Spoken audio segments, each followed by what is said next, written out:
Listo. Perdón.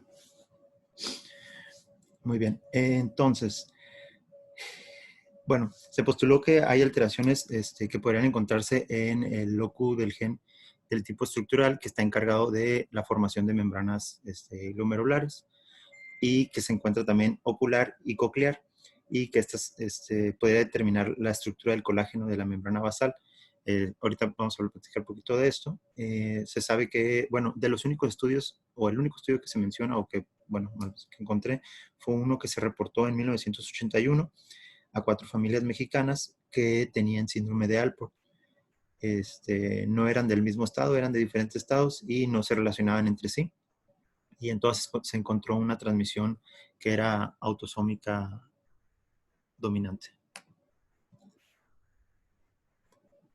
Bueno, como les había comentado, todas estas patologías que vamos a hablar, todas están ligadas a algún fin genético, algún, alguna mutación o alguna... Ahorita, bueno, de parte de la genética del síndrome de Alport, se puede dividir en tres: las que están ligadas al cromosoma X, las autosómicas recesivas y la autosómica dominante. En las ligadas al cromosoma X se va a poner, o bueno, se las van a encontrar como SAL X en la bibliografía. Y bueno, esta es debido a una mutación del gen COL 4A5, presente aproximadamente en el 80-85% de los pacientes. Y la autosómico recesivo, que se va a decir SAR, y este es debido a mutaciones en ambos alelos homocigotos de los genes COL4A y COL4A4 y COL4A3. Y esta se encuentra en el cromosoma 2Q, 35-37. Y bueno, se presenta aproximadamente en el 15% de las familias. La que es autosómica dominante, o SAD, es debido a una mutación heterocigota de los genes COL4A3 o A4, y se presenta aproximadamente en el 5% de las familias, un poco más. Bueno, es importante obviamente saber un poco pues, de la genética como tal, pero también yo considero que es más importante saber todo lo que va a estar relacionado pues en el cuadro clínico, porque obviamente pues al principio cuando llega el paciente, pues no vamos a ver su genética, ¿no? No vamos a ver su estudio genético, vamos a ver directamente al paciente cómo va entrando, el cuadro clínico, cómo va presentándose. Obviamente, dentro de este síndrome de Alport hay alteraciones oculares, hay problema renal y hay algún tipo de hipoacusia. No en todos los casos, y la variación de estos obviamente es muy diferente.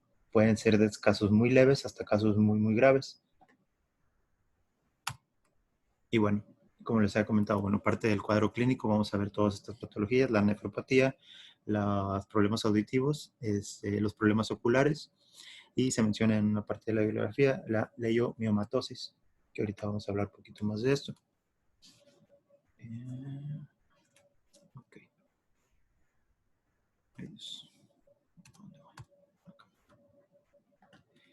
Ok. Y en esta, bueno, ay, no, me pasé. Bueno, aparte de esto, se menciona que la fisiopatología del síndrome de Alport es la producción deficiente y el depósito de la red de colágeno 4, como les mencionado ahorita. Ahí, alguien preguntó algo. Y ahí se corta. A ver. ¿Me escuchan? Bueno, bueno. Sí, se escucha bien. Sí, Yo se sí oye bien. escucho, yo sí escucho. Yo también. Ah, Gaby. Sí, se escucha. Revisa tu internet, Gaby. Sorry.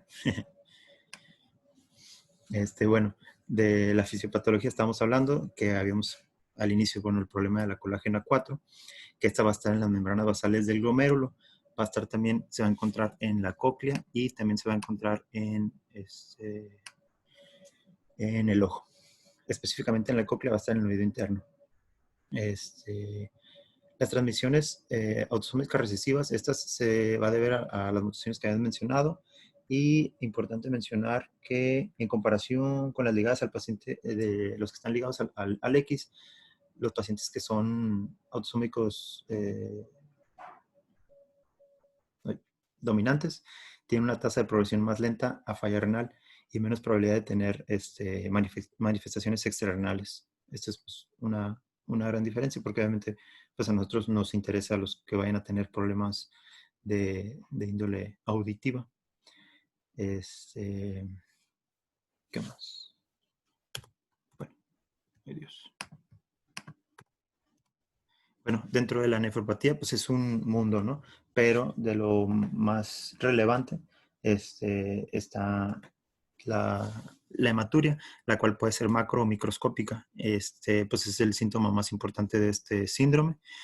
Como les había comentado, es algo que va a tener muchas variaciones. Puede ser desde leve hasta moderado, hasta muy, muy severo.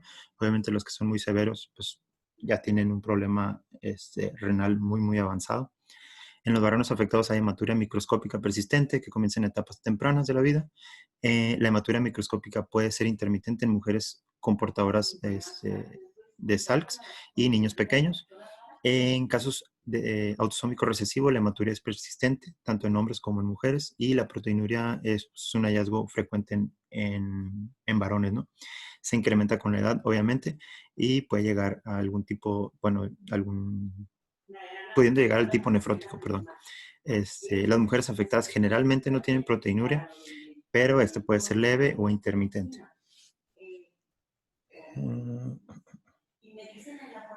Obviamente, bueno, pues ahorita lo que se mencionó, ¿no? De lo del tipo, lo del síndrome nefrótico o el tipo nefrótico, pues cuando veamos al paciente llegar, obviamente sí, no se va a caracterizar, ¿no? Por el edema, la proteinuria, la hipercolesterolemia o la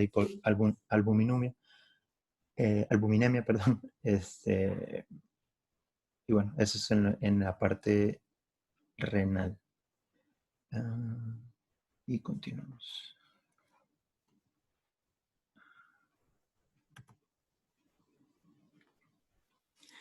En la parte auditiva, en el síndrome de Alport se va a caracterizar por hipoacusia neurosensorial bilateral, afectando aproximadamente 55% de los varones y 45% de las mujeres. La pérdida auditiva nunca es congénita y suele ser paralela a la enfermedad renal. Esto, pues, obviamente es muy diferente por cada persona, pero es así como se ha descubierto, ¿no?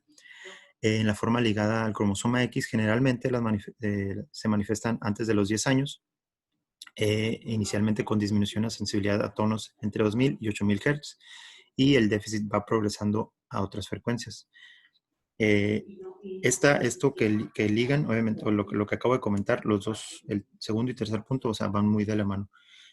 A cómo vaya avanzando el problema renal, supuestamente va a ir avanzando la hipoacusia.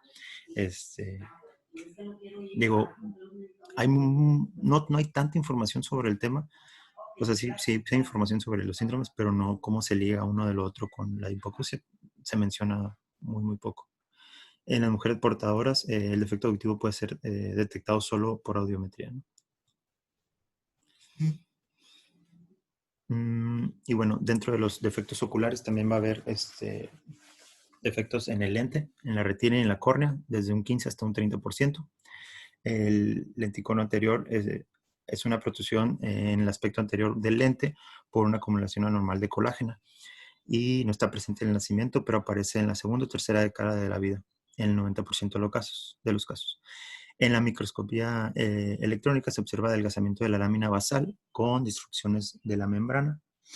Y el lenticono se presenta en familias con síndrome de Alport, hipoacusia y uremia terminal antes de los 30 años. O sea, estamos hablando de que esta patología pues, la vamos a encontrar, pues obviamente desde pacientes chiquitos, antes de 10 años, que no tenían una hipoacusia como tal, o sea, no nacieron con una hipoacusia bilateral, pero fueron desarrollándola poco a poco, ha habido una pérdida poco a poco. Y pues sí hay que tener pues mucho énfasis en nuestro interrogatorio, en nuestro cuadro clínico, obviamente en nuestros antecedentes, indagar mucho, porque un niño de 10, 15 años está teniendo pérdidas auditivas. Bueno, hay que indagar, porque podemos llegar a descubrir algún paciente con un síndrome de Alport que comenzó con hipoacusia y casi le estamos salvando la vida o se la estamos prolongando, porque le vamos a decir, oye, ¿sabes qué? Tienes que tener un seguimiento con nefrología, o sea, con ambos, ¿no? porque, pues digo, no se van a morir por una hipoxia, se van a morir por una uremia terminal.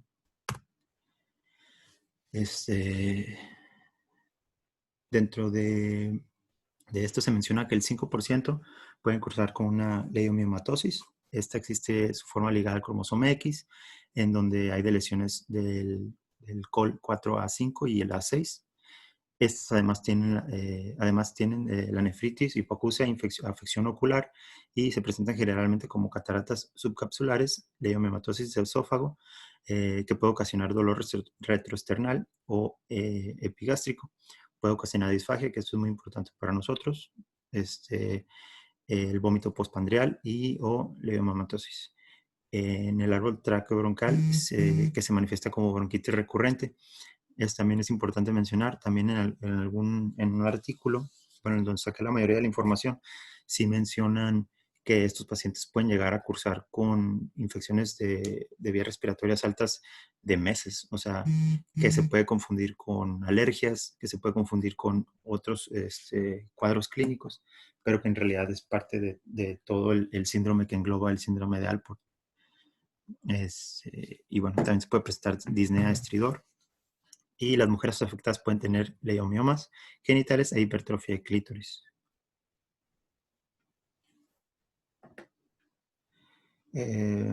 Bueno, obviamente, pues es un síndrome que engloba muchas patologías, que se puede confundir obviamente con otras patologías, solamente con un problema renal o no necesariamente con un problema auditivo o con un problema ocular, pero pues obviamente es como todo en la medicina multidisciplinario, ¿no? Tenemos que hacer todos los estudios habidos y por haber que esté a nuestro alcance. Bueno, si es la primera vez que llega con nosotros, pues obviamente mandarlo a hacer todos los tipos de estudios.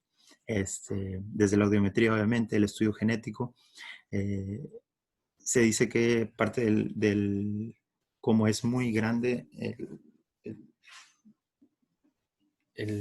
¿cómo se llama?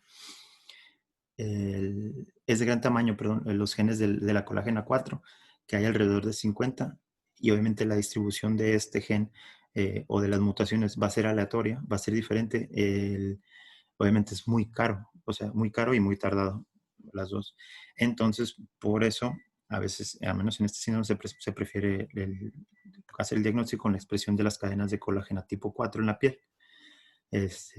Esto, obviamente, antes de llegar a una histopatología renal, que también se podría hacer, ¿no? Pero obviamente es más invasivo. Tratamos de irnos de lo menos invasivo a lo más invasivo. Eh, la inmunofluorescencia también se puede hacer como un estudio y se menciona que puede haber aumento leve de la celularidad del mesangio. Pues nada más había muy poco de esto. Bueno, yo puse lo de la FES por las afecciones que se podían tener a nivel de esófago y que puede haber algún tipo de alteración, que algún tipo de disfagia. No menciono específicamente qué tipo de disfagia, pero sí puede llegar a haber una disfagia. Solamente lo mencionan como así, como disfagia. Entonces sí sería importante realizar una FES para ver qué está pasando, obviamente, porque si es un paciente que tiene un mes o 2 meses con una infección de vías aéreas altas, pues obviamente pues, ahí como que ahí se prenden las luces rojas, ¿no? ¿Por qué está pasando esto? Y bueno, dentro del diagnóstico, pues obviamente ahí se supone que 4 fases de estas. Pues obviamente en la primera fase pues es lo mínimo, ¿no? O sea, las características clínicas van lo más leve. La hematuria muy leve, la excreción normal, normal de proteínas en la orina, la velocidad de filtración glomerular está normal. Obviamente se va desde el 1, digo, por tiempo, me voy a tratar de ir un poquito más rápido, pero pues, obviamente 1 siendo lo más leve, hasta 4 siendo lo más grave, ¿no? Ya en 4 ya estamos, pues bueno, si ven, ya estamos en hematuria, proteinuria y ya estamos en insuficiencia renal crónica terminal. Eh, este, en la característica de la histología por microscopio de luz, ya estamos en esclerosis global. Entonces ya hay una gran afección renal. También se va a ver ligado obviamente la pérdida auditiva y bueno, lamentablemente en este punto, pues ya solamente el trasplante nos ayuda, ¿no? Ahí no sé qué. Ay, no sé qué pasó. Ah, bueno, pero una imagen, pero no sé por qué no se pasó. Pues está muy padre. Ya que suba la presentación, se las paso. Era una imagen que venía así como que todo englobado era como que Alport y venía todo lo que era causa hereditaria, se afectaba la colágena tipo 4, en algunos casos estaba ligado al X, y obviamente pues todas las afecciones renales, auditivas, pero bueno, no sé por qué no me salió.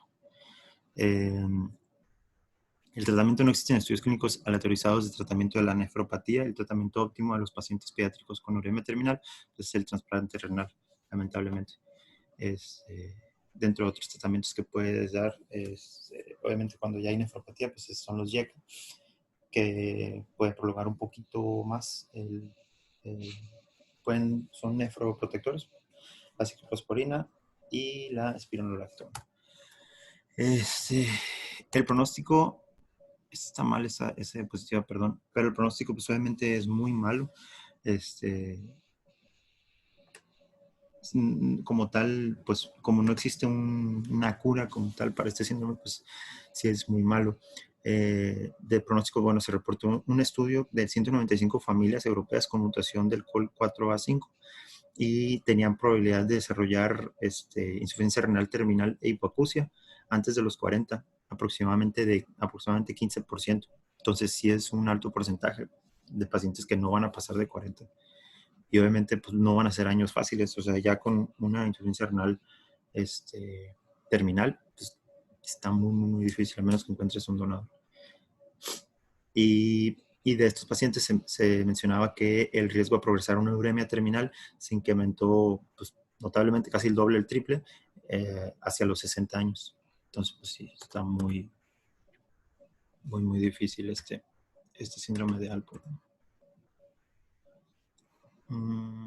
Y bueno, vamos a continuar con el síndrome de Pendred. Síndrome de Pendred es otra causa de hipoacusia asociada a algún síndrome genético. Esta es una enfermedad autosómica recesiva que se caracteriza por la combinación de hipoacusia neurosensorial y bocio. Lo escribe el doctor Pendred. Pendred fue el primer médico que lo escribió. Y bueno, se caracteriza por una pérdida auditiva desde el nacimiento hasta los 3 años. O sea, hay un periodo. Dentro de los estudios, pues se puede hacer la prueba de descarga de perclorato positivo y del 50 al 60% de las causas son reportadas genéticas en Estados Unidos. El resto las reportan como causas ambientales. En estos pacientes, por lo general, la audición va a ir empeorando con el tiempo y esta puede llegar a afectar el sistema vestibular, pero hay una compensación, por lo que la mayoría de los niños y adultos no tienen un problema como tal de equilibrio o en general para hacer sus tareas diarias, ¿no? Pero sí se menciona que en estos pacientes puede haber ciertos niños o bebés que inician a caminar ya un poco tarde. Eso sí se menciona. ¿Y qué más?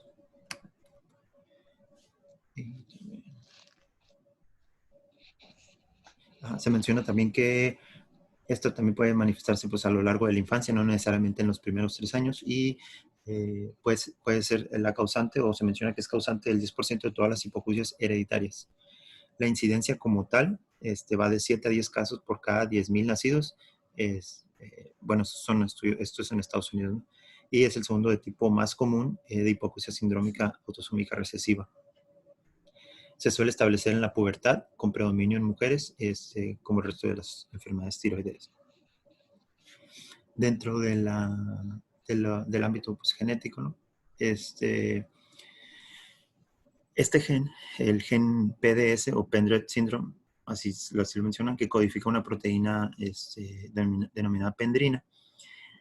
Este gen se expresa en el oído interno, en tiroides y riñón. La función es el transporte de sulfatos a través de la membrana de las células tiroideas y va a ser el papel de la apendina en el desarrollo coclear es menos obvio, pero sí se encuentra en estos tres, también el riñón.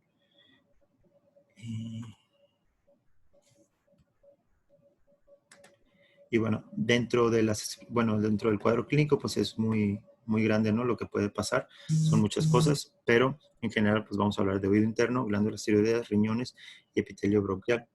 En el oído interno, esta se va a expresar en la cóclea y en vestíbulo del oído interno, por lo que va a desempeñar un papel importante en la reabsorción del líquido endolinfático, el equilibrio ácido-base y el funcionamiento adecuado del oído interno. La cóclea normal pues, tiene pues, aproximadamente en promedio son 2.5 vueltas, que queda sustituido por una cóclea anómala de 1.5 vueltas. Esta pues obviamente pues, ya es por resonancia, tomografía, y se conoce como la malformación de Mondini. En la glándula tiroidea, la pendrina se expresa en la membrana apical del tirocito, donde se activa como intercambiador de cloro y es esencial para la salida de yoduro celular hacia la luz folicular. Y obviamente, pues, si hay un defecto de la pendrina, pues obviamente hay un deterioro parcial de la organización tiroidea. Y pues obviamente pues, el cuadro clínico sería un bocio tiroideo, ¿no? O sea, ya como en grandes rasgos. En los problemas renales se menciona que la proteína de la pendrina se encuentra cerca de la membrana apical de las células intercaladas y va a actuar como un cambiador de cloruro, lo que conduce a la secreción de bicarbonato a la luz tubular y a la reabsorción de cloruro. Y pues obviamente va a ser un importante ahí en lo que es la regulación de la presión arterial y el equilibrio de líquidos. Que en sí, bueno, se menciona que el defecto de la proteína pendina puede causar una alcalosis metabólica.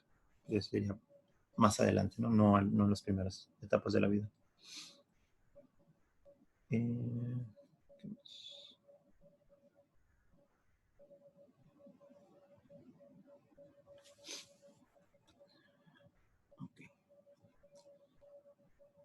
En parte de lo que es los problemas de oído interno, aparte de la cóclea anómala, también se menciona que pudiera haber un acueducto vestibular dilatado, o un saco endolinfático dilatado, como se ve aquí en la foto. Y bueno, parte del diagnóstico que vamos a hacer en estos pacientes, pues obviamente pues, la audiometría, ¿no? Creo que pues, en todos los pacientes tenemos que hacer audiometría. La prueba genética, en este sí es un poquito más recomendada que otras cosas.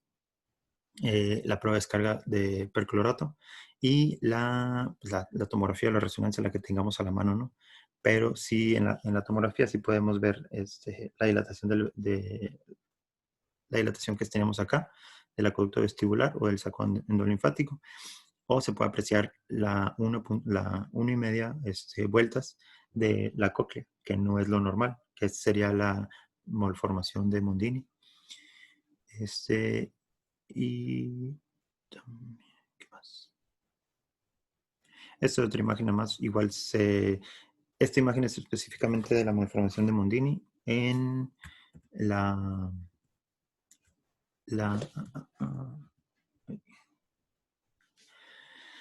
en la flecha blanca. Ajá. Se muestra ausencia del giro superior de la cóclea y deficiencia del modiolo. Y en la flecha negra, el acueducto vestibular dilatado y pues, también se presenta en esta patología, en ambas, ¿no? En este síndrome. En el recuadro, bueno, ¿qué más venía?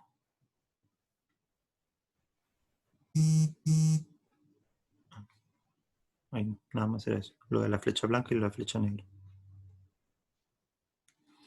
Como tal, tratamiento, no se ha encontrado tratamiento o curas para este síndrome, pero controlar los niveles de hormonas tiroideas y un adecuado uso de auxiliares auditivos pues, va a ser lo que lo que le podemos ofrecer a nuestros pacientes, ¿no?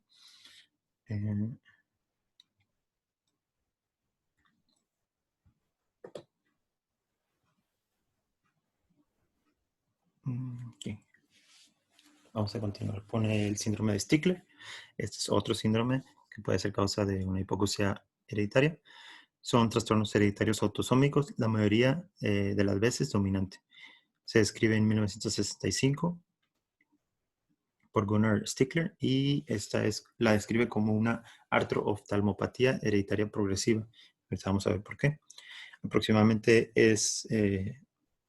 se da en un caso cada 10.000 nacimientos, y las mutaciones heterogéneas del gen 4 que controla la síntesis de colágeno 2, 9 y 11, y por consiguiente es fenotípicamente muy variable en su expresión. Dentro de la genética, pues, el síndrome de Stickler tipo 1 o el fenotipo vitrio 1 produce la mutación del gen COL2A1. El síndrome de Stickler tipo 2 produce mutación del COL11A1. Síndrome de Stickler 3 produce la mutación en COL11A2 y síndrome de Stickler 4 produce la mutación en COL9A1. Y bueno, de esto es importante pues, mencionar las mutaciones de los genes que actúan sobre el colágeno 2 y 11 son autosómicos dominantes, mientras las que actúan sobre el colágeno 9 es autosómico recesivo.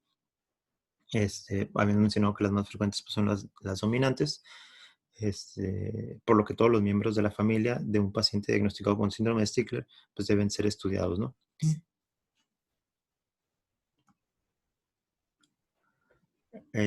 Bueno, vamos a hablar de los tipos.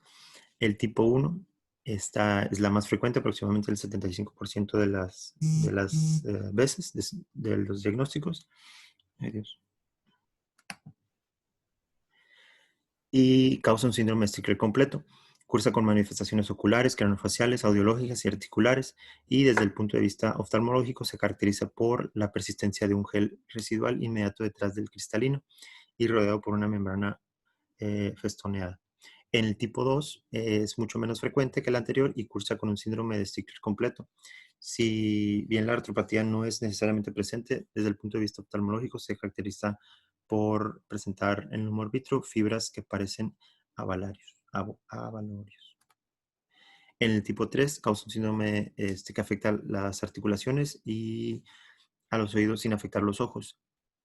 También se le conoce como una displasia otoespindomegaepifisiaria.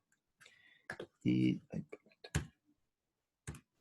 okay. Y el 4 cursa con hipoacusia neurosensorial, miopatía con vitrio retinopatía y displasia epifisial, una progresiva degeneración del humor vitrio que causa una licuefacción de este. Ahorita, pues bueno, dentro de las manifestaciones o el cuadro clínico están las que son craneofaciales, oculares y ostomioarticulares y auditivas, obviamente.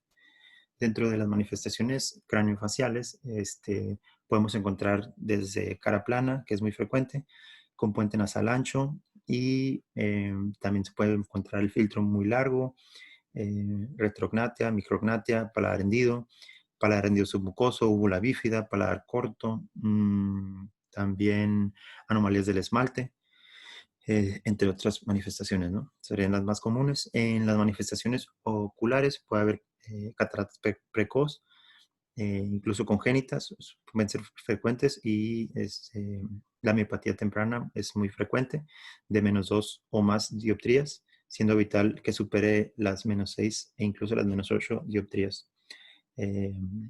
Y también puede haber subluxación del cristalino. En algunos casos puede ser congénito y bilateral, glaucoma, estrabismo, incluso ceguera. Dentro de las manifestaciones osteomiarticulares, puede haber epífisis planas, que es muy frecuente, ensanchamiento metafisiario, puede haber protosión acetibular y entre muchísimas complicaciones, ¿no? Dentro de las auditivas o las otológicas, hay una hipoacusia conductiva debido a la disfunción de la trompa de Eustaquio secundario al paladar hendido, en ciertos casos, obviamente, no en todos, o, o bien puede haber anomalía en la cadena de huesecillos. Eh, la hipoacusia neurosensorial progresiva afecta a las frecuencias altas y puede hacer una hipoacusia mixta, por ende, como mencioné ahorita lo conductivo, ¿no? Puede también ocasionar otitis media, ¿no? O sea, todo como que todo el dominó se va cayendo desde que produjo, desde los problemas de paladar hendido hasta pues la pérdida auditiva, ¿no? Hay otras manifestaciones como prolapso mitral y retraso mental, que este es infrecuente y en todo caso moderado o ligero.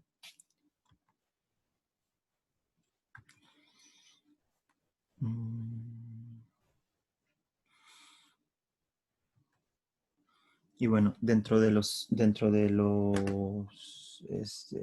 diagnóstico como tal, para este se menciona que se debe tomar, permítame.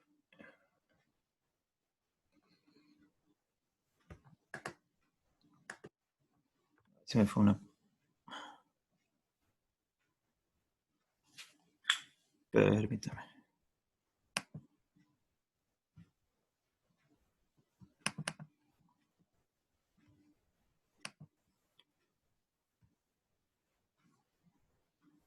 Permítame un segundo. Es que se fue.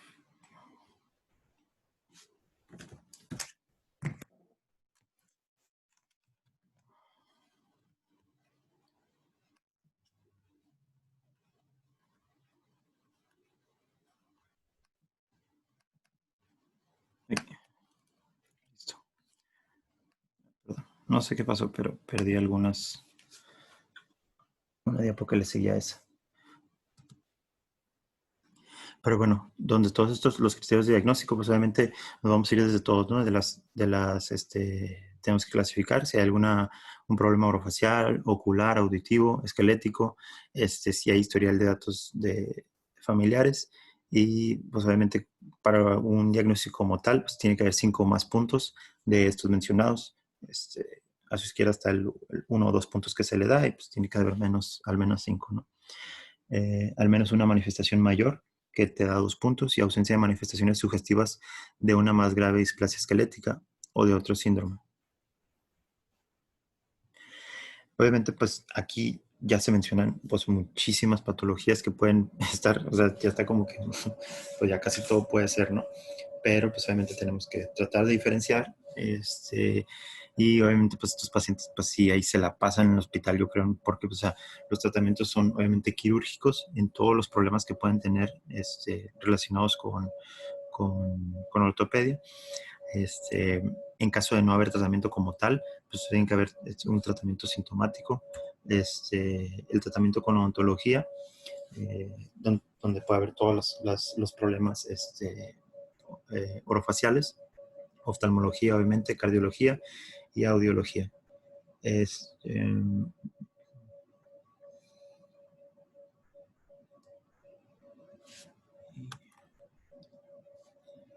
Bueno, vamos a pasar al síndrome. Este es un poquito más corto. Sí le quité algunas diapos por lo mismo, para hacerlo un poquito más corto, pero pues tratando de sacar los puntos más importantes de cada uno. Había unas imágenes que les quería mostrar, pero no sé por qué no sale. No me deja proyectarlas. Me sale en blanco y la quito y sí sale la. Pero bueno, el síndrome de Jervell-Lange-Nielsen. Este síndrome también se conoce como el síndrome de QT larga y es una enfermedad hereditaria arritmogénica. Existen dos formas, el síndrome autosómico dominante, Romano-Ward, y la forma autosómica recesiva, Jervell-Lange-Nielsen. Este es una prolongación del intervalo QT y se va a asociar a taquiarritmas e incluso a torsedad de puentes. Porque es francés. Incidencia estimada de 1.6 a 6 casos por millón y el 50% de las personas con este síndrome han presentado eventos cardíacos antes de la edad de 3 años. Entonces sí es bastante importante, ¿no? Obviamente, dentro de los problemas de cardio, se incluye la taquicardia, la fibrilación ventricular, estas pues, pueden terminar con síncope o muerte súbita. Entonces sí es importante detectarlo a tiempo. Se puede encontrar también anemia o niveles elevados de gastrina. También pueden ser característicos de este síndrome. Y la presentación clásica del síndrome de Jervell es un niño con una hipoacusia que experimenta episodios de síncopes recurrentes durante periodos de estrés. Puede ser también por ejercicio, por miedo, que puede llevar a convulsiones o a muerte súbita. Okay. Dentro de la genética, pues más de la mitad de los niños no tratados con este síndrome pueden morir o van a morir antes de los 15 años.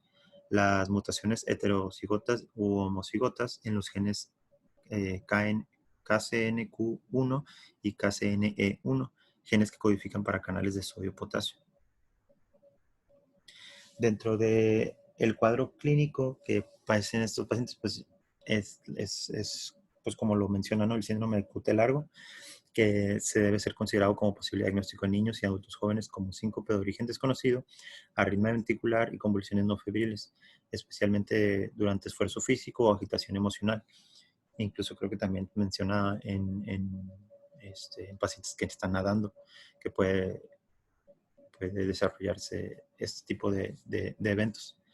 En la actualidad se han descrito 10 tipos de síndromes, si bien los tipos 1, 2 y 3 engloban la mayoría de los casos, siendo el tipo de 1 el más prevalente.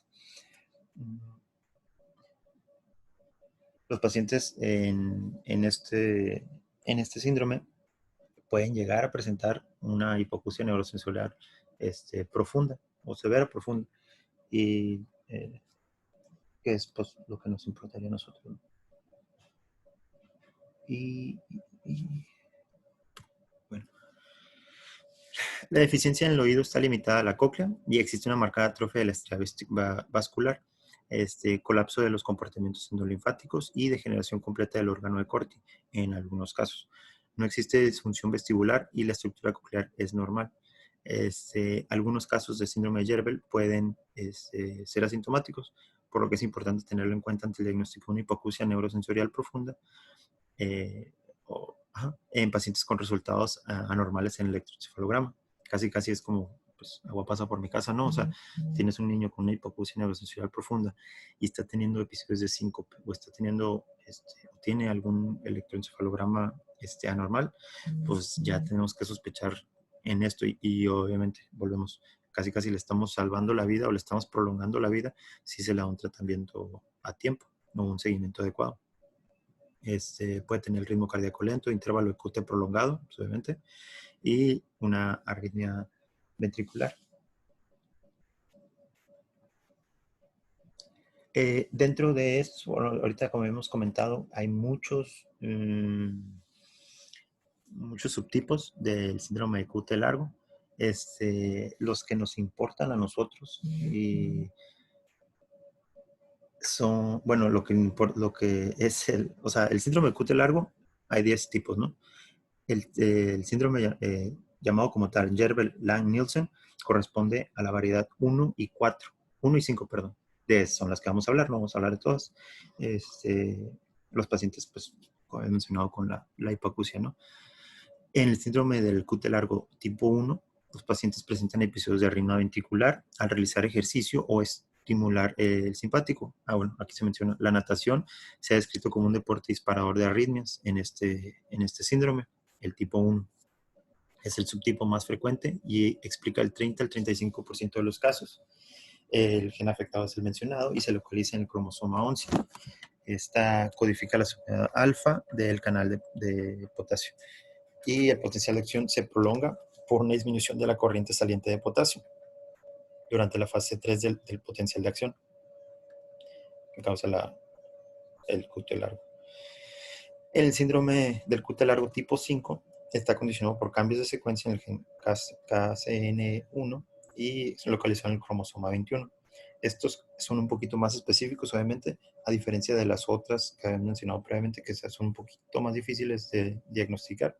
Bueno, son más caras, se puede decir. Codifica la síntesis de la subunidad beta de los canales de potasio.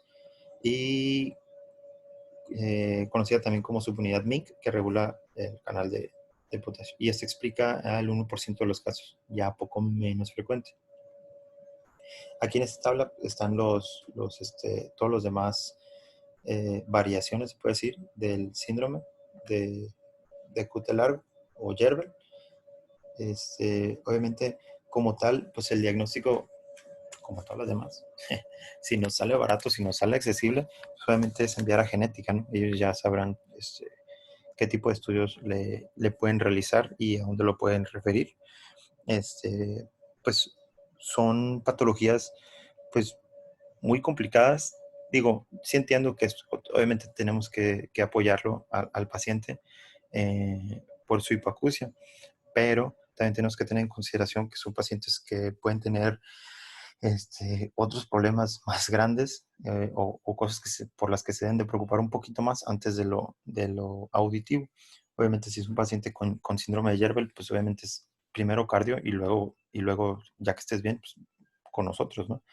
Porque, porque sí es más peligroso la prolongación del QT.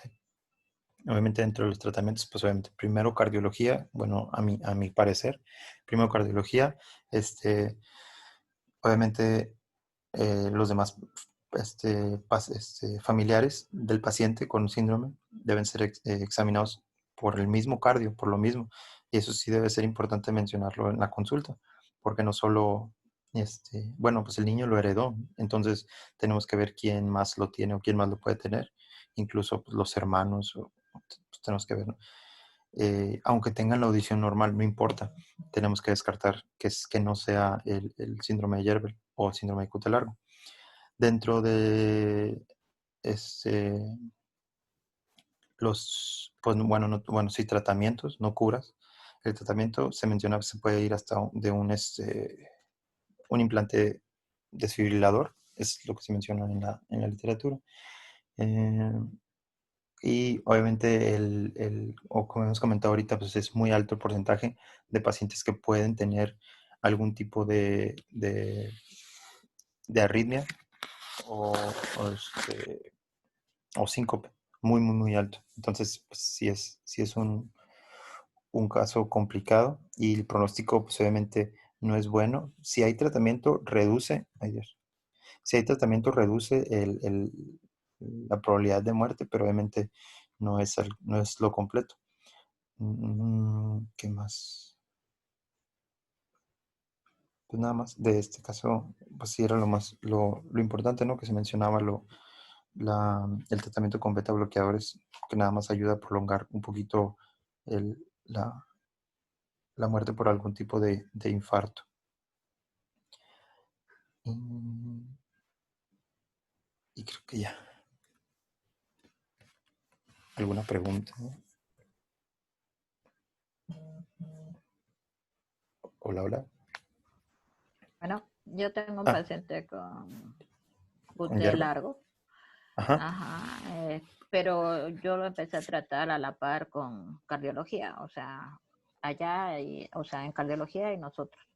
Él tiene una hipoacusia profunda lateral y usa auxiliares auditivos, entonces se rehabilitó con, aparte se le dio lectura de la vía facial y todo, Ah, y pues ahorita tiene 24 años y sigue yendo pues a controles. Yo lo veo desde los 6 años.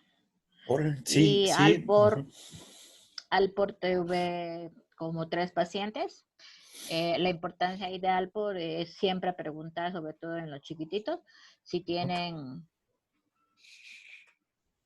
dice que de estos síndromes que revisamos, ¿cuál sería el más frecuente? De más frecuente o sea, lo único de Alpor es que a ti no te lo llevan, o sea, porque es más importante el problema renal, pero son niñitos que sobre todo ligado a X, que le llaman del pañal rojo, porque tienen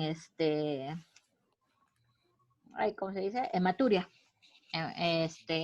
Entonces a ellos siempre le tienes que mandar a hacer un examen general de orina para ver si hay proteinuria o no. En los casos leves, como dijo José Carlos, en ocasiones pues no vas a encontrar, pero los papás a veces te dicen cuando orina, el pañalito es como rosa o rojo. Tienes que tener ahí, tú de estar pensando en este tipo de síndrome. Entonces, de los tres, o sea, te digo yo, de Alport nada más tengo 3 pacientes. Eh, Tuve un niñito de 10 años, otro, por lo general estaban chiquitos, el otro, mujeres también, pero es menos, ¿no? La pérdida auditiva que ellos tienen y principalmente, sobre todo, son portadoras. Y el de QT largo, nada más tengo un solo paciente en todo lo que llevo trabajando, entonces puede ser que es más importante el problema cardíaco que lo auditivo. Este chiquillo llegó conmigo porque tenía sordera profunda bilateral.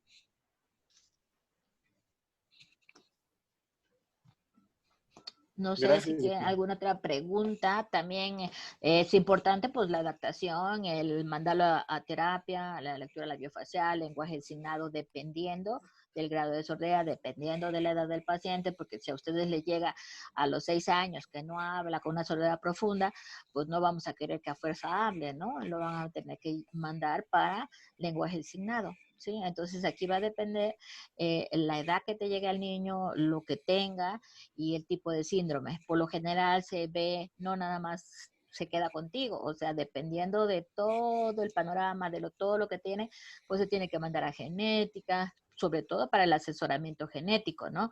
El estudiarlo y todo, a pediatría, o sea, a cardio, o sea, todo los problemas que tenga tiene que ser como en conjunto, o sea, todo se ve como en clínicas, ¿no? Entonces, en uno de él que habló que tenía paladar submucoso, o paladar Sí, hendido, ¿no? paladar hendido o Eso, pues, submucoso. ajá, eso pues lo tienes que mandar a foniatría, o sea, cada uno de ellos cuando te llega el paciente, pues tú tienes que hacer todo el estudio, a ver si ya te llegan con el síndrome, o sea que ya sabes qué tiene, y en otras ocasiones tú lo tienes que intuir y pues mandar a hacer los estudios necesarios, ¿no? Por lo general, aquí el problema que tenemos en genética es que es un solo médico para comunicación, que es la doctora Arenas, en relación a sorderas, porque también están los otros 2 médicos, que uno sería para músculo esquelético o algún otro tipo de síndrome, pero entonces las citas están a 1 año, ¿no? Entonces sí, para el asesoramiento y todo, pues es un poco difícil. Primero le hacen la preconsulta y después ya cuando lo ve la doctora, ya pasaron 2 años.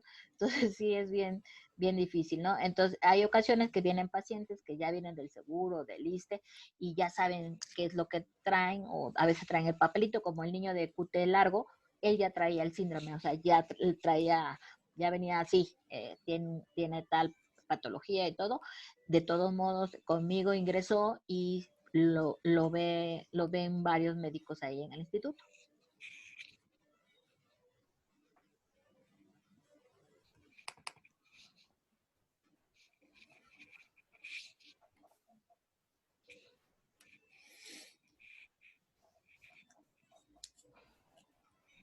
Bueno, no sé si tengan alguna otra pregunta o algún otro comentario, doctora, del tema ¿No? de... Bueno, yo de mi parte no, ustedes no sé. ¿Alguien? ¿No? Bueno, No, ok. Jimena, gracias. Va, entonces vamos a seguir con la segunda parte de síndromes genéticos. Vamos a tratar de ver pues lo más que se pueda hoy y pues hasta las 6 y ya seguir mañana. ¿Sí ven ahí la presentación? Sí. Sí se ve bien. Sí, Jimena. Entonces, bueno, igual el tema que voy a dar es hipocoreada, síndromes genéticos. Y bueno, los temas que vamos a ver en esta presentación es el síndrome de Boyangi-Harada, el síndrome de Treacher-Collins, el síndrome de Down, el espectro espacio auriculovertebral y el síndrome de Moebius. Entonces, empezando con el síndrome de Boyangi-Harada, que es un síndrome en donde las manifestaciones son más oftalmológicas, entonces lo vamos a tratar de ver como, pues no deteniéndome tanto en cuáles son las manifestaciones oftalmológicas, porque pues como detalles muy finos que pues un oftalmo va a ver. Entonces, en cuanto a la incidencia y la prevalencia, bueno, esta enfermedad pues se encuentra a nivel mundial, pero hay ciertos grupos étnicos y raciales. Va a ser más común en pacientes orientales, hispanos y nativos americanos, y en Japón se describe una prevalencia de 15 casos por cada millón de habitantes, con una incidencia de 6.5 casos por millón. Realmente en México, como ningún estado en el que se evidencie la incidencia ni la prevalencia, y más o menos se presentan 800 casos por año. Principalmente se han hecho estudios en clínicas de UBIs. En la Universidad de Yokohama, esta enfermedad, este síndrome corresponde al 10% de las consultas de referencia. Y en México, pues solamente se ha descrito en una atención oftalmológica como uveitis, pero realmente, pues es el único como estudio que habla de algunos casos. Perdón, nosotros hicimos ahí en el instituto, hay una tesis de hace como 5 años que se hizo con el Hospital de la Luz, en el cual estudiamos ya varios pacientitos con síndrome de Becker, ¿sí? Entonces ahí encontramos más problemas centrales, también los pruebas de procesamiento auditivo central, más que, o sea, ellos ya miraban lo visual, lo que tiene, y nosotros estudiamos a los pacientes con audio, potenciales, emisiones, vértigo, de todo. Entonces salieron 2 artículos, uno a nivel auditivo y el otro vestibular, pero ya se hizo hace más o menos, pues ya 6 años, yo creo. Ah, ya. Uh-huh. Sí, realmente, pues, ya buscando yo, lo que más vi fue en el libro que me prestó. Sí. Ese lo hicimos Daniela, que es la que fue su tesis de ella, y la hizo conmigo. Entonces, la verdad estuvo muy bonito porque sí, no hay nada, tú buscas, todos los artículos son oftalmológicos, y cuando empiezas a ver cultivos son 3 renglones, ¿no? Sí, y realmente Sí. los artículos pues describen muchísimo de lo, como se llama, nada más de lo visual. oftalmológico. Uh-huh.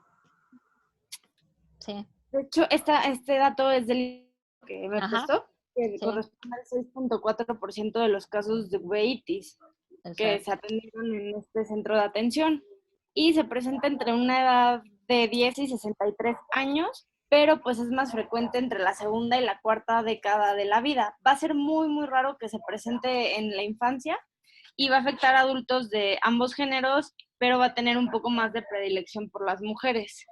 Y también tiene predilección en razas pigmentadas, ya sean orientales, hispanos, y muy baja por raza blanca. Entonces, en cuanto a los aspectos clínicos generales, se describe como una enfermedad inflamatoria y autoinmune. Realmente la etiología no está determinada como tal, pero sí lo que más se ha visto es que parece ser algo autoinmune relacionado con los citos, que más adelante vamos a ver eso. Va a afectar principalmente al ojo, al oído interno, piel y meninges. Y bueno, como les dije, se ha sugerido que es un resultado de un proceso inmune celular que va a estar dirigido contra los melanocitos. Los casos comunes o completos van a tener manifestaciones oculares, pero las sistémicas se van a expresar menos. Entonces, pues como ya mencionamos, principalmente se va a presentar lo ocular, y es de lo que más se habla como en la bibliografía. Uh-huh. En el oído, pues como sabemos, normalmente se presentan melanocitos y o melanina en las crestas y máculas del utrículo, y también en los conductos membranosos, principalmente en la cruz común y en el sáculo, también en la estría vascular y en la membrana de Reisner. Entonces, pues va a haber anticuerpos que van a ir contra estos melanocitos.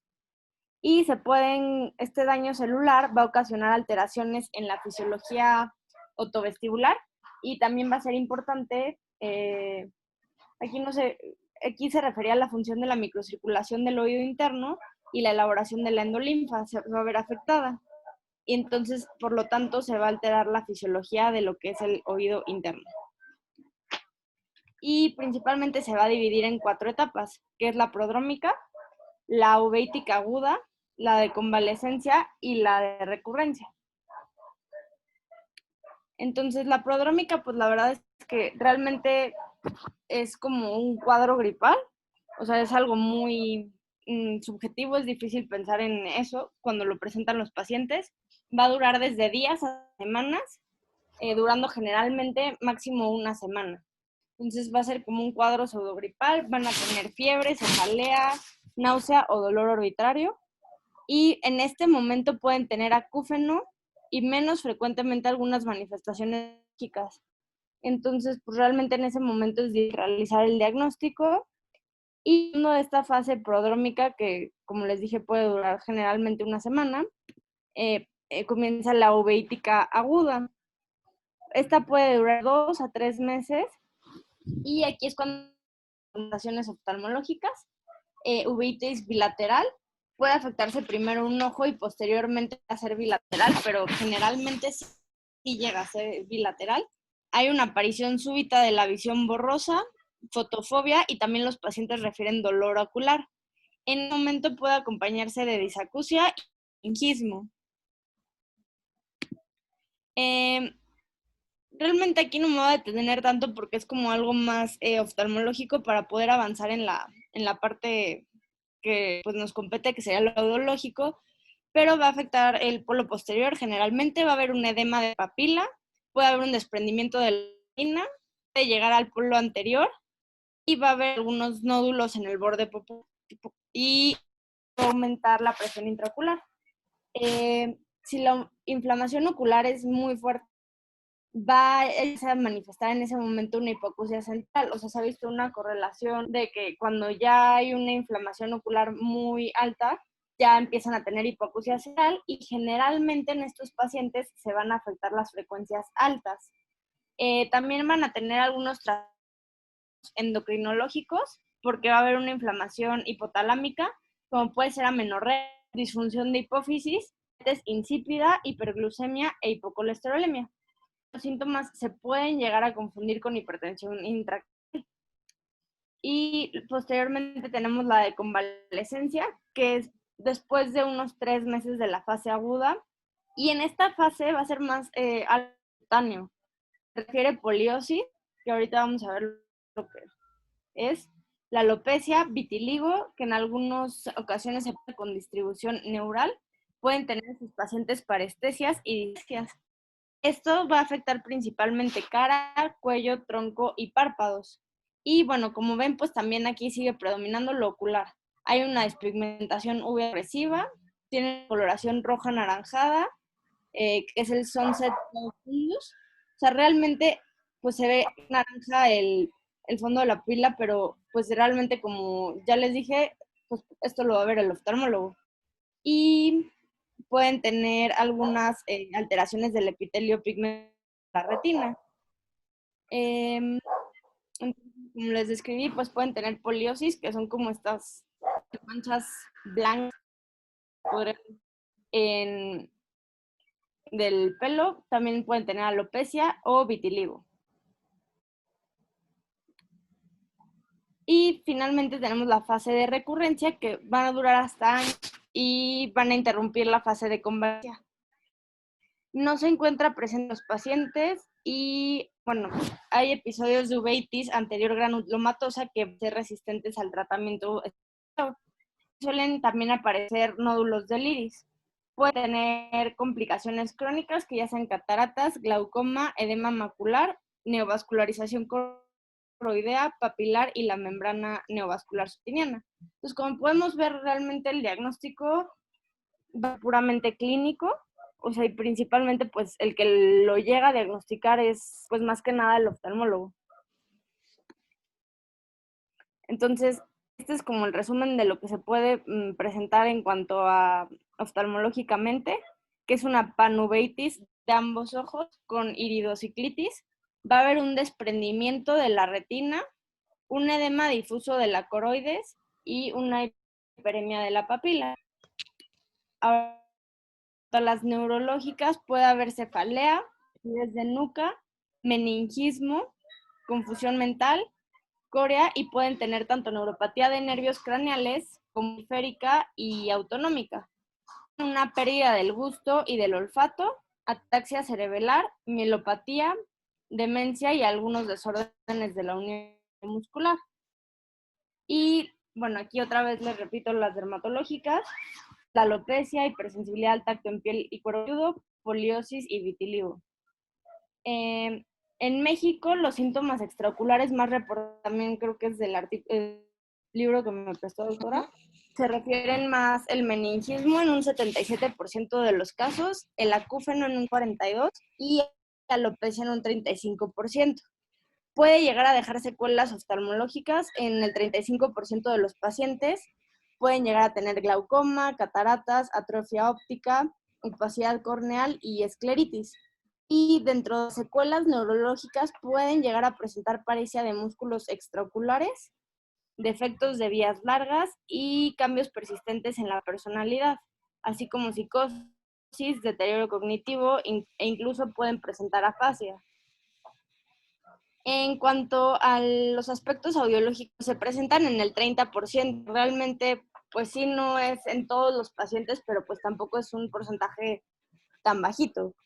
Y como mencionaba, pues pueden tener principal hipoacusia central en altas frecuencias y acúfeno. Ahora, también se describe que no solamente porque afecta las frecuencias, no puede llegar a afectar todas. En las 4 etapas, incluso desde la primera que les mencioné, que ya pueden presentar acúfeno desde prodrómica, van a tener manifestaciones audiológicas. Y estas generalmente van a presentarse sobre todo con inflamación. Como les dije, cuando aumenta esa inflamación es cuando los pacientes empiezan a presentar hipoacusia. Llegar a ser el síntoma inicial de la enfermedad. Entonces, pues, o sea, si realmente tenemos dudas de cuál es el diagnóstico, pues quizás a lo mejor indagar en lo que refiere al paciente que aparte ha tenido, pero es más frecuente que empiecen con algo oftalmológico. Generalmente las manifestaciones auditivas responden a corticosteroides y generalmente pueden llegar a ceder en semanas o meses y pueden persistir por años. De hecho, se refiere que pues realmente pocos pacientes llegan a necesitar el uso de auxiliares activos. De todos los pacientes que nosotros vimos, nada más una tuvo sordera profunda y ceguera. Una muchacha como de 20 años. Los demás tenían nada más caídas en agudos. Y inicia, ellos dicen que oyen como si estuviera un radio, o sea, no estuviera bien sintonizado. O sea, oyen así como raro. Esta es, y le haces el estudio, te digo, y lo único que sale es las altas frecuencias, algunas caídas, pero no algo así que digamos, está bien sordo, ¿no? Como dices tú, o sea, que ella sí tenía profunda la sordera y ya era ceguera, o sea, no miraba a ella. Soy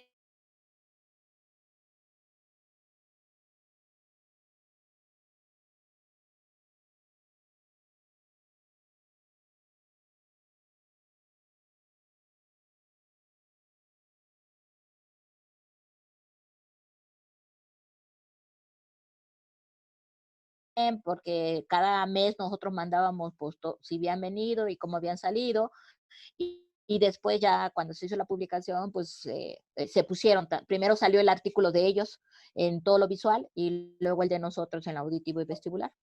Ya. Sí, pues realmente en lo que busqué, porque traté de buscar como información específica en audiología, o sea, en audiología, realmente dicen la mayoría que es muy raro que en casos reportados que les lleguen a necesitar auxiliares. Pero hay un pintor, Goya, ¿no? Que se piensa que él tuvo esto.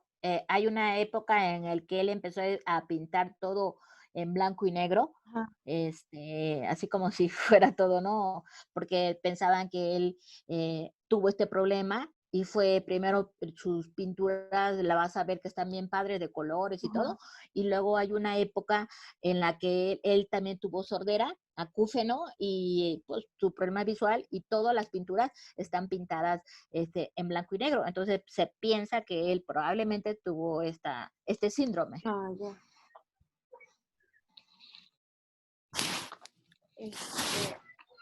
A ver. Acá está, justo también aquí. A ver, seguimos de la parte auditiva. También pueden llegar a presentar vértigo, aunque realmente pues es como de lo que menos está descrito. Es una evolución progresiva y se presentan en crisis. Entonces, la pérdida de la audición pues va desde leve, fluctuante, hasta una hipoacusia profunda que puede ser uni o bilateral. Y generalmente, como les había dicho, afecta a frecuencias altas, pero pueden llegarse a afectar todas. Generalmente es central y algunos pueden sugerir, bueno, algunos sugieren que hay casos reportados de origen periférico. En algunos casos el compromiso es bilateral y en algunos casos se acompaña de acúfeno. Como les mencioné, desde la fase prodrómica los pacientes pueden referir a acúfeno. Entonces, en cuanto al componente vestibular, pueden presentar vértigo, un nistagmus horizontal, alteración del BOR y ausencia de respuesta en las pruebas calóricas y alguna alteración en movimientos oculares del seguimiento lento. Esto es lo que se ha reportado en cuanto a la parte vestibular. Y se ha visto que el laberinto anterior es más común que se afecte que el laberinto posterior. Esto fue en un estudio realizado por Ruiz y colaboradores. Entonces, el diagnóstico principalmente es clínico, como ya les dije. Principalmente, pues, lo realizan los oftalmólogos. Hay pruebas de apoyo que, pues, son más que nada usadas por oftalmólogos, angiografías de retina, ultrasonidos. En la resonancia magnética nos puede servir para diferenciar con escleritis posterior y también utilizan la tomografía de coherencia óptica. No va a tener los criterios, pero bueno, hay algunos criterios establecidos por la Sociedad Americana de Uveitis y para que sea un síndrome completo tiene que cumplir 5 de estos criterios. También existe incompleto y puede ser también probable. Generalmente pues los completos es porque ya se incluye también lo oftalmológico. En cuanto a lo genético, pues como les mencioné, se ha sugerido una etiología autoinmune, probablemente medida por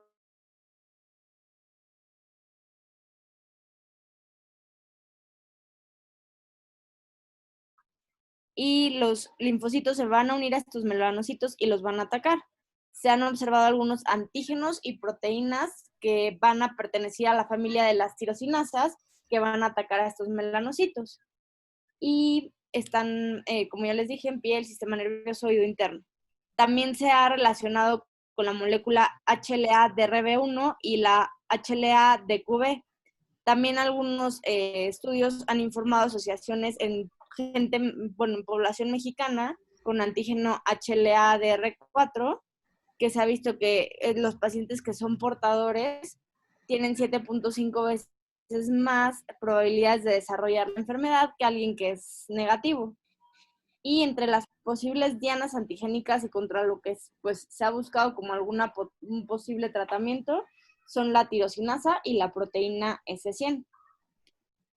El pronóstico pues va a depender de varios factores, que es la edad de comienzo, cuánto duró la fase crónica y si hay membranas neovasculares retinianas. Esto nos va a hablar de pues qué tan bueno es relativamente de buen pronóstico. Lo que sí es más variable es la parte visual, porque pues como vimos lo que más va a atacar es el ojo, entonces ahí sí se vuelve un poco más complicado. Entonces, cuanto a las complicaciones, el 50%, que es un porcentaje bastante alto, van a tener complicaciones y de estos pacientes van a tener cataratas, glaucoma hasta en un 40%, tanto de agudo, de ángulo cerrado, como de ángulo abierto. Y principalmente las complicaciones que llegan a tener son oftalmológicas. En cuanto al tratamiento, suelen usarse corticosteroides e inmunosupresores e inmunoglobulinas, y mucho por lo que se ha propuesto la teoría de que es algo autoinmune, es que se ha visto buena respuesta con la ciclofosfamida, la azathioprina y la ciclosporina. Entonces, por eso también se ha estudiado como esta parte inmunológica. Y como les había mencionado, la mayoría no llegan a requerir de auxiliares auditivos. Y entonces sigue el síndrome de Treacher-Collins. ¿Quiere que siga, doctora, o quiere que...? Si quiere, como tú quieras, si quieres, terminamos con Treacher College, también es largo y es de los que, entre comillas, sí vemos en el instituto. O Sí. quieres, mañana seguimos. Mira, no hay ningún problema, si podemos seguir, aunque sea así como dicen ustedes, con los que estén, y hasta el 21 y 22, algo así, que van a ser las terapistas, y el 28, pero de ahí podemos después continuar. O sea, en este sentido, nosotros terminamos en diciembre y aparentemente ya falta poquito para que terminen las clases, entonces podemos alargarnos, no hay ningún problema si ustedes quieren, Sí, realmente para verlo más tranquilo, ¿no? sí. Sí, que creo que la verdad los que siguen son como los que más vemos, que es Treacher Collins, Ajá. Down, el Moebius Eso. y el FAB. Ajá, ese es uno de los que casi ahorita todos los pacientes con microtia pues le ponen que son espectro de, ¿no? Falso auriculovertebral, ¿no?